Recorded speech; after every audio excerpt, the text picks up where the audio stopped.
Hey guys, welcome back to the channel. ಮೊದಲನೇದಾಗಿ ನಮ್ಮ ರಿಯಾ Ripley ಅವರ ಬಗ್ಗೆ ಮಾತಾಡೋದಾದ್ರೆ ನಿಮಗೆ ಗೊತ್ತಿರಬಹುದು, ನಿನ್ನೆ ನಡೆದಂತಹ ಮಂಡ್ಯ ನೈಟ್ ರಾಲಿ ನಮ್ಮ ರಿಯಾ ರಿಪ್ಲಿ ಅವರು ತಮ್ಮ ಚಾಂಪಿಯನ್ಶಿಪ್ ನ ವೆಕೆಟ್ ಮಾಡ್ತಾರೆ.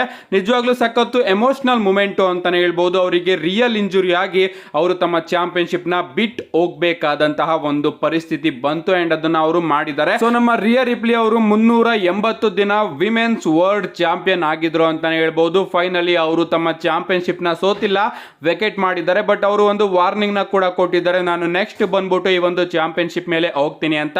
ಇದಾದ್ಮೇಲೆ ಅವರ ರಿಯಾಕ್ಷನ್ ಕೂಡ ಹೊರಗಡೆ ಬರುತ್ತೆ. ಅವರು 380 ಡೇಸ್ ಅಂತ ಒಂದು ಟ್ವೀಟ್ ನ ಕೂಡ ಮಾಡ್ತಾರೆ.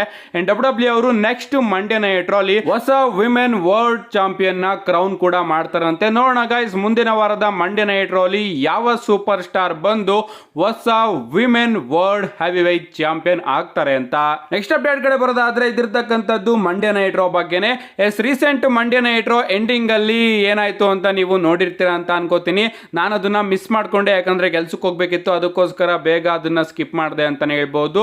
ಸೊ ಮ್ಯಾಚ್ ಆಗುತ್ತಲ್ಲ ಸ್ಯಾಮಿ ಝೈನ್ ಹಾಗೆ ಚಾಡ್ ಗೇಬಲ್ ಅವರ ನಡುವೆ ಇಂಟರ್ಕಾಂಟಿನೆಂಟಲ್ ಚಾಂಪಿಯನ್ಶಿಪ್ ಗೆ, ಆ ಒಂದು ಮ್ಯಾಚ್ ಅಲ್ಲಿ ನಮ್ಮ ಸ್ಯಾಮಿ ಝೈನ್ ಅವರು ಗೆಲ್ತಾರೆ. ಬಟ್ ನಮ್ಮ ಚಾಡ್ ಗೇಬಲ್ ಅವರಿಗೆ ತುಂಬಾನೇ ಬೇಜಾರಾಗುತ್ತೆ ಅಂತಾನೆ ಹೇಳ್ಬಹುದು. ಅಂಡ್ ಆ ಒಂದು ಫ್ರಸ್ಟ್ರೇಷನ್ ನ ತೆಗೆದಾಕೋದಕ್ಕೋಸ್ಕರ ನಮ್ಮ ಚಾಡ್ ಗೇಬಲ್ ಅವರು ಇಲ್ಲಿ ತಮ್ಮ ಹೀಲ್ ಟರ್ನ್ ಮಾಡಿದ್ದಾರೆ. ಎಸ್, ಅವರು ನಮ್ಮ ಸ್ಯಾಮಿ ಝೈನ್ ಅವರ ಮೇಲೆ ಬ್ರೂಟಲ್ ಆಗಿ ಅಟ್ಯಾಕ್ ಮಾಡಿದ್ದಾರೆ ಅಂತಾನೆ ಹೇಳ್ಬಹುದು. ಫೈನಲಿ ನಮ್ಮ ಚಾಟ್ ಗೇಬಲ್ ಅವರ ಹೀಲ್ ಟರ್ನ್ ನಮಗೆ ನಿನ್ನೆ ಮಂಡ್ಯ ನೈಟ್ ರಲ್ಲಿ ನೋಡೋದಿಕ್ಕೆ ಸಿಕ್ಕಿದೆ. ಸೊ ಇಷ್ಟು ದಿನ ಅವರು ಫೇಸ್ ಟರ್ನ್ ಅಲ್ಲಿ ನಮಗೆ ನೋಡೋದಿಕ್ಕೆ ಸಿಕ್ತು. ಅವ್ರದೇ ಒಂದು ಟ್ಯಾಗ್ ಟೀಮ್ ಕೂಡ ಇತ್ತು, ಆಲ್ಫಾ ಅಕಾಡೆಮಿ ಅಂತ. ನೋಡೋಣ ಗೈಸ್, ಈಗ ಇವರ ಸ್ಟೋರಿನ ಡಬ್ಲ್ಯೂ ಅವರು ಯಾವ ರೀತಿ ತಗೊಂಡು ಹೋಗ್ತಾರೆ ಅಂತ. ಯಾಕಂದ್ರೆ ಎಲ್ಲರೂ ಕೂಡ ಆಲ್ಫಾ ಅಕಾಡೆಮಿನ ಲವ್ ಮಾಡ್ತಾರೆ, ಬಟ್ ನಮ್ಮ ಚಾಟ್ ಗೇಬಲ್ ಅವ್ರನ್ನ ಹೇಟ್ ಮಾಡೋದಕ್ಕೆ ಶುರು ಮಾಡಿದ್ದಾರೆ. ಇವನ್ ಮಾಂಟ್ರೇಲ್ ನ ಕ್ರೌಡ್ ಮಂಡ್ಯ ನೈಟ್ ರೋ ಮುಗಿದ್ಮೇಲೆ ಚಾಟ್ ಗೇಬಲ್ ಅವರಿಗೆ FU ಚಾಟ್ ಅನ್ನೋ ಒಂದು ಚಾನ್ಸ್ ಗಳನ್ನು ಕೂಡ ಮಾಡ್ತಾ ಇದ್ದಾರೆ. ನೀವು ಇಲ್ಲಿ ವಿಡಿಯೋದಲ್ಲಿ ಗಮನಿಸ್ತಾ ಇರಬಹುದು. ಸೊ ಹೀಲ್ ಟರ್ನ್ ಅಂತೂ ಡಬ್ಲ್ಯೂ ಅವರು ಅದ್ಭುತವಾಗಿ ಪ್ಲಾನ್ ಮಾಡಿದ್ದಾರೆ. ಈ ಒಂದು ಹೀಲ್ ಟರ್ನ್ ಅಲ್ಲಿ ಅವ್ರನ್ನ ಯಾವ ರೀತಿ ಬುಕ್ ಮಾಡ್ತಾರೆ ಅಂತ ನೋಡೋದಕ್ಕೆ ನಾನಂತೂ ತುಂಬಾನೇ ಕಾಯ್ತಾ ಇದ್ದೀನಿ. ನೆಕ್ಸ್ಟ್ ಅಪ್ಡೇಟ್ ಕಡೆ ಬರೋದಾದ್ರೆ ಇದಿರ್ತಕ್ಕಂಥದ್ದು ಹೊಸ ಟ್ಯಾಗ್ ಟೀಮ್ ಚಾಂಪಿಯನ್ಶಿಪ್ ನ ಡಿಸೈನ್ ಬಗ್ಗೆ. ಎಸ್, ಮಂಡ್ಯ ನೈಟ್ ರೋಲಿ ನಿಮಗೆ ಗೊತ್ತಿರಬಹುದು, ನಮ್ಮ ಟ್ರಿಪಲ್ ಎಚ್ ಅವರು ಹೊಸ ಟ್ಯಾಗ್ ಟೀಮ್ ಚಾಂಪಿಯನ್ಶಿಪ್ ನ ಇಂಟ್ರೊಡ್ಯೂಸ್ ಮಾಡಿದ್ರು ಅಂತಾನೆ ಹೇಳ್ಬಹುದು. And Raw tag team championship ನ ನೇಮ್ ನು ಕೂಡ ಚೇಂಜ್ ಮಾಡಿ ವರ್ಲ್ಡ್ ಟ್ಯಾಗ್ ಟೀಮ್ ಚಾಂಪಿಯನ್ಸ್ ಅಂತ ಒಂದು ನೇಮ್ ನು ಕೂಡ ಇಟ್ಟಿದ್ದಾರೆ. ಅಂಡ್ ಡಿಸೈನ್ ಯಾವ ರೀತಿ ಕಾಣಿಸ್ತಾ ಇದೆ ನಿಮಗೆ ಕಮೆಂಟ್ ಮಾಡಿ. ಆನೆಸ್ಟ್ ಆಗಿ ಹೇಳ್ತೀನಿ, ನನಗಂತೂ ಇಷ್ಟ ಆಗಲಿಲ್ಲ. ವರ್ಲ್ಡ್ ಹೆವಿ ವೇಟ್ ಚಾಂಪಿಯನ್ಶಿಪ್ ನ ಮಿನಿ ವರ್ಷನ್ ಅಂತ ಅನ್ನಿಸ್ತಾ ಇದೆ ಗೈಸ್. ಈ ಒಂದು ಯಾಕೋ ಒಂಥರ ಅನ್ನಿಸ್ತಾ ಇದೆ. World heavy wait championship same ಇದೆ, ವಿಮೆನ್ಸ್ ವರ್ಲ್ಡ್ ಚಾಂಪಿಯನ್ಶಿಪ್ ಸೇಮ್ ಇದೆ, ಅಂಡ್ ಈಗ world tag team championship same ಇದೆ. ಸೊ ವೈಟ್ ಸ್ಟ್ರ್ಯಾಪು, ಬ್ಲ್ಯಾಕ್ ಸ್ಟ್ರ್ಯಾಪ್ಸು, ಈಗ ಮಿನಿ ಸ್ಟ್ರ್ಯಾಪ್ಸ್ಗಳು ನಮಗೆ ನೋಡೋದಕ್ಕೆ ಸಿಕ್ಕಿದೆ. ಏನೇ ಆಗಲಿ ಗೈಸ್, ರಾ ಟ್ಯಾಗ್ ಟೀಮ್ ಚಾಂಪಿಯನ್ಶಿಪ್ ಅಂತೂ ಚೇಂಜ್ ಆಯಿತು. ಅಂಡ್ ಈಗ ಪ್ರಾಬಬ್ಲಿ ನಮಗೆ ಸ್ಮ್ಯಾಕ್ ಡೌನ್ ನಲ್ಲಿ ಸ್ಮ್ಯಾಕ್ ಡೌನ್ ಟ್ಯಾಗ್ ಟೀಮ್ ಚಾಂಪಿಯನ್ಶಿಪ್ಗಳು ಕೂಡ ಚೇಂಜ್ ಆಗೋದು ನೋಡೋದಕ್ಕೆ ಸಿಗಬಹುದು. ಅಂಡ್ ಈ smack down tag team championship ಗಳ name W tag team champions ಅಂತ ಆಗಿ ಒಂದು ಹೊಸ ಡಿಸೈನ್ ನೋಡೋದಕ್ಕೆ ಸಿಗಬಹುದು. ಪ್ರೆಡಿಕ್ಟ್ ಮಾಡಬೇಕು ಅಂದರೆ ಈಸಿ ಪ್ರೆಡಿಕ್ಟ್ ಏನಪ್ಪ ಅಂದರೆ ನಮ್ಮ ಅನ್ಡಿಸ್ಪ್ಯೂಟೆಡ್ ಡಬ್ಲ್ಯೂ ಚಾಂಪಿಯನ್ಶಿಪ್ ಇದೆಯಲ್ಲ, ಅದೇ ರೀತಿ ಮಿನಿ ವರ್ಷನ್ನ ಡಬ್ಲ್ಯೂ ಅವರು ತಗೊಂಡು ಬರ್ತಾರೆ ಅಂತ ಅನ್ಕೋತೀನಿ. ನಿಜವಾಗ್ಲೂ ಈ ರೀತಿ ಏನಾದರೂ ತಗೊಂಡು ಬಂದರೆ ಸಖತ್ ವಿಚಿತ್ರವಾಗಿರುತ್ತೆ. ನಿಜವಾಗ್ಲೂ ಕೆಟ್ಟ ಡಿಸಿಷನ್ ಅಂತ ಹೇಳೋದಕ್ಕೆ ಇಷ್ಟಪಡ್ತೀನಿ. ಸೊ ಆ ಒಂದು ಮಿನಿ ವರ್ಷನ್ನ ತಗೊಂಡು ಬರ್ದಲೇ ಬೇರೆ ಡಿಸೈನ್ಗೆ ಕೈ ಹಾಕಿದ್ರೆ ಚೆನ್ನಾಗಿರುತ್ತೆ. ನಿಮ್ಗೇನು ಅನಿಸುತ್ತೆ ಗೈಸ್? ಡಬ್ಲ್ಯೂ ಟ್ಯಾಗ್ ಟೀಮ್ ಚಾಂಪಿಯನ್ಶಿಪ್ಗಳ ಡಿಸೈನು ಯಾವ ರೀತಿ ಇರುತ್ತೆ? ನಿಮ್ಮ ಅನಿಸಿಕೆನ ಕಮೆಂಟ್ ಮಾಡಿ. ನಮ್ಮ ನೆಕ್ಸ್ಟ್ ಅಪ್ಡೇಟ್ ಕಡೆ ಬರೋದಾದ್ರೆ ಇದಿರ್ತಕ್ಕಂಥದ್ದು ಹಾಂಕಲ್ ಹೌಡಿ ಬಗ್ಗೆ.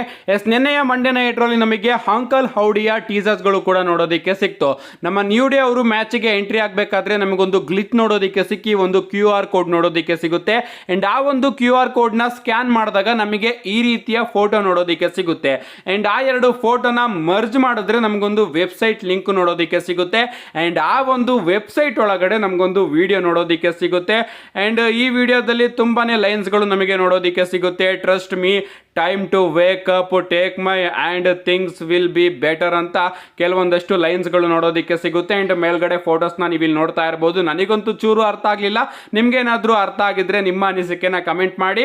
ಒಟ್ಟಿನಲ್ಲಿ ಅರ್ಥ ಆಗಿದ್ದೇನಪ್ಪ ಅಂದರೆ ಇದು ನಮ್ಮ ಹಾಂಕಲ್ ಹೌಡಿಯ ಹಿಂಟು ಅಂತ ಅರ್ಥ ಆಗ್ತಾ ಇದೆ. ಅಂಡ್ ರೀಸೆಂಟ್ ಆಗಿ ನಮ್ಮ ಎರಿಕ್ ರೋವನ್ ಅವ್ರನ್ನು ಕೂಡ ಡಬ್ಲ್ಯೂ ಅವರು ಸೈನ್ ಮಾಡ್ಕೊಂಡಿದ್ದಾರೆ ಅಂತ ಅಪ್ಡೇಟ್ಗಳು ಬರ್ತಾ ಇದೆ. ಅಂಡ್ ಈ ಒಂದು ವಿಡಿಯೋನ ನಮ್ಮ ಮ್ಯಾಟ್ ಹಾರ್ಡಿ ಅವರು ಕೂಡ ತಮ್ಮ ಟ್ವಿಟರ್ ಅಲ್ಲಿ ಶೇರ್ ಮಾಡ್ಕೊಂಡಿದ್ದಾರೆ. ಸೊ ನಮ್ಮ ಮ್ಯಾಟ್ ಹಾರ್ಡಿ ಅವರು ಕೂಡ ಡಬ್ಲ್ಯೂಗೆ ಬರ್ತಾರೆ ಅನ್ನೋ ಒಂದು ರೂಮರ್ಸ್ಗಳು ಬರ್ತಾ ಇತ್ತು. ಸೊ ಅವ್ರನ್ನು ಕೂಡ ಡಬ್ಲ್ಯೂ ಅವರು ಏನಾದರೂ ಈ ಅಂಕಲ್ ಹೌಡಿ ಸ್ಟೋರಿ ಲೈನ್ ನಲ್ಲಿ ಇನ್ವಾಲ್ವ್ ಮಾಡ್ತಾ ಇದ್ದಾರಾ? ಅವರು ಕೂಡ ನಮಗೆ ಈ ಒಂದು ಸ್ಟೋರಿ ಲೈನ್ ನಲ್ಲಿ ಇನ್ವಾಲ್ವ್ ಆಗೋದು ನೋಡೋದಕ್ಕೆ ಸಿಗುತ್ತಾ? ಇದೆಲ್ಲದಕ್ಕೂ ಕೂಡ ನಾವು ಸ್ವಲ್ಪ ಹೊತ್ತು ಕಾದ್ ನೋಡಬೇಕು. ಏನೇ ಆಗಲಿ ಗೈಸ್, ಡಬ್ಲ್ಯೂ ಅವರು ಚೆನ್ನಾಗಿ ಹಿಂಟ್ಸ್ ಗಳನ್ನ ಕೊಡೋದಕ್ಕೆ ಪ್ರಾರಂಭ ಮಾಡಿದ್ದಾರೆ. ನೆಕ್ಸ್ಟ್ ಅಂಡ್ ಫೈನಲ್ ಅಪ್ಡೇಟ್ ಕಡೆ ಬರೋದಾದ್ರೆ ಇದಿರ್ತಕ್ಕಂಥದ್ದು ನಮ್ಮ ರಾಕ್ ಹಾಗೆ ಕೋಡಿ ರೋಡ್ಸ್ ಅವರ ಮ್ಯಾಚ್ ಬಗ್ಗೆ. ನಿಮ್ಮೆಲ್ಲರಿಗೂ ಕೂಡ ಗೊತ್ತೇ ಇರಬಹುದು, ಈ ಮ್ಯಾಚ್ ಒಂದು ನಮಗೆ 100% ನೋಡೋದಿಕ್ಕೆ ಸಿಗುತ್ತೆ. ರೂಮರ್ಸ್ ಬರ್ತಾ ಇದ್ದಿದ್ದು ಸಮ್ಮರ್ ಸ್ಲಾಮ್ ಅಲ್ಲಿ, ಪ್ರಾಬಬ್ಲಿ ನಮಗೆ ಸಮ್ಮರ್ ಸ್ಲಾಮ್ ಅಲ್ಲಿ ಈ ಒಂದು ಮ್ಯಾಚ್ ನೋಡೋದಿಕ್ಕೆ ಸಿಗಬಹುದು ಅಂತ. ಬಟ್ ಈಗ ಗಾಯ್ಸ್ ನಮ್ಮ ಡೇವ್ ಮೆಲ್ಸನ್ ಅವರು ಹೇಳ್ತಿರೋ ಪ್ರಕಾರ ನಮ್ಮ ರಾಕ್ ಅವರೇ ಪುಷ್ ಮಾಡ್ತಾ ಇದಾರಂತೆ ನನ್ನ ಹಾಗೆ ಕೋಡಿ ರೋಡ್ಸ್ ಅವರ ಮ್ಯಾಚ್ ರಸಲ್ ಮೇನಿಯಾ 41 ನಲ್ಲಿ ಆಗ್ಲಿ ಅಂತ. ನನಗಂತೂ ಇದನ್ನ ಕೇಳಿ ತುಂಬಾನೇ ಶಾಕ್ ಆಯ್ತು. ನನ್ನ ಪ್ರಕಾರ ರಾಕ್ ಹಾಗೆ ರೋಮನ್ ರೈನ್ಸ್ ಅವರ ಮ್ಯಾಚ್ ರಸಲ್ ಮೇನಿಯಾದಲ್ಲಿ 41 ನಲ್ಲಿ ಆಗುತ್ತೆ ಅಂತ ಅನ್ಕೋತಿದ್ದೆ. ಬಟ್ ಈಗ ಇವರು ಅಪ್ಡೇಟ್ ನ ತಿಳಿಸಿರೋ ಪ್ರಕಾರ ರಾಕ್ ಅವರೇ ಪುಷ್ ಮಾಡ್ತಾ ಇದಾರಂತೆ ನನ್ನ ಹಾಗೆ ಕೋಡಿ ರೋಡ್ಸ್ ಅವರ ಮ್ಯಾಚ್ ರಸಲ್ ಮೇನಿಯಾ 41 ನಲ್ಲಿ ಆಗ್ಲಿ ಅಂತ. ಸಮ್ಮರ್ ಸ್ಲಾಮ್ ಅಲ್ಲಿ ಈ ಒಂದು ಮ್ಯಾಚ್ ಆಗೋ ಚಾನ್ಸಸ್ ಕಮ್ಮಿ ಕಾಣಿಸ್ತಾ ಇದೆ ಗೈಸ್. ಯಾಕಂದ್ರೆ ನಮ್ಮ ರಾಕ್ ಅವರು ಒಂದು ಮೂವಿ ಶೂಟಿಂಗಿಗೋಸ್ಕರ WWE ಇಂದ ಬ್ರೇಕ್ ನ ತಗೊಂಡಿದ್ದಾರಲ್ಲ, ಆ ಒಂದು ಮೂವಿ ಶೂಟಿಂಗು ಎಂಡ್ ಆಗೋದು ಆಗಸ್ಟ್ 1ನೇ ತಾರೀಕಂತೆ.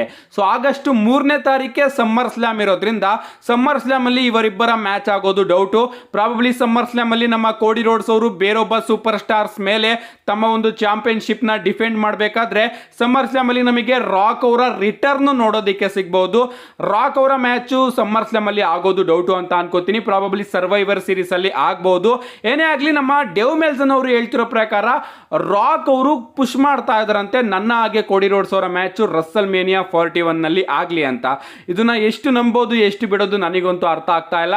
ನನ್ನ ಪ್ರಕಾರ ರಾಕ್ ಹಾಗೆ ರೋಮನ್ ರೈನ್ಸ್ ಅವರ ಮ್ಯಾಚ್ ರಸಲ್ ಮೇನಿಯಾ 41 ನಲ್ಲಿ ಆಗುತ್ತೆ ಅಂತ ಅನ್ಕೋತೀನಿ. ನಂಬೋದಿಕ್ಕೆ ಆಗೋದಿಲ್ಲ ಗೈಸ್. ನಮ್ಮ ರಾಕ್ ಅವರು ಯಾವ ರೀತಿ ಬೇಕಾದ್ರೂ ಡಿಸಿಷನ್ ನ ಚೇಂಜ್ ಮಾಡಬಹುದು. ರಸಲ್ ಮೇನಿಯಾ 40 ಅಲ್ಲಿ ರಾಕ್ ಹಾಗೆ ರೋಮನ್ ರೈನ್ಸ್ ಅವರ ಮ್ಯಾಚ್ ಆಗ್ಬೇಕಿದ್ದನ್ನ ಅವರು ಡಿಸಿಷನ್ ನ ಚೇಂಜ್ ಮಾಡಿ ಈ ಬಾರಿ ಕೋಡಿ ರೋಡ್ಸ್ ಅವರಿಗೆ ತಮ್ಮ ಸ್ಟೋರಿನ ಫಿನಿಶ್ ಮಾಡೋದಕ್ಕೆ ಚಾನ್ಸ್ ಕೊಡೋಣ ಅಂತ ಹೇಳ್ಬಿಟ್ಟು ಆ ಒಂದು ಸ್ಟೋರಿನೇ ಪಲ್ಟಾಯಿಸ್ಬಿಟ್ರು. ಸೊ ಈ ಬಾರಿನೂ ಕೂಡ ಅದೇ ರೀತಿ ನಮಗೆ ನೋಡೋದಿಕ್ಕೆ ಸಿಗಬಹುದು. ಬಟ್ ನನ್ನ ಪ್ರಕಾರ ರಾಕ್ ಹಾಗೆ ರೋಮನ್ ರೈನ್ಸ್ ಅವರ ಮ್ಯಾಚ್ ಆಗುತ್ತೆ ಅಂತ ಅನ್ಕೋತೀನಿ. ಅಪ್ಡೇಟ್ಗಳು ಬರ್ತಿರೋ ಪ್ರಕಾರ ರಾಕ್ ಹಾಗೆ ಕೋಡಿ ರೋಡ್ಸ್ ಅವರ ಮ್ಯಾಚ್ ಕೂಡ ರಸಲ್ ಮೇನಿಯಾ 41 ನಲ್ಲಿ ಆಗುತ್ತಂತೆ. ನಿಮ್ಮ ಪ್ರಕಾರ ಯಾವುದು ಬೆಟರ್ ಆಪ್ಷನ್? ನಿಮ್ಮ ಅನಿಸಿಕೆನ ಕಮೆಂಟ್ ಮಾಡಿ. ರಾಕ್ ಹಾಗೆ ಕೋಡಿ ರೋಡ್ಸ್ ಅವರ ಮ್ಯಾಚ್ ಸಮ್ಮರ್ ಸ್ಲಾಮ್ ಅಲ್ಲಿ ಆಗೋ ಚಾನ್ಸಸ್ ತೀರಾನೇ ಕಮ್ಮಿ ಆಗಿದೆ ಅಂತಾನೆ ಹೇಳ್ಬಹುದು. ಅಂಡ್ ಇಷ್ಟು ಇವತ್ತಿನ ವಿಡಿಯೋ. ಇನ್ನು ಬಹಳಷ್ಟು ಅಪ್ಡೇಟ್ಗಳಿದೆ, ಅದನ್ನೆಲ್ಲದನ್ನು ತಗೊಂಡು ಸಿಗ್ತೀನಿ ನೆಕ್ಸ್ಟ್ ವಿಡಿಯೋದಲ್ಲಿ. See you guys in my next video.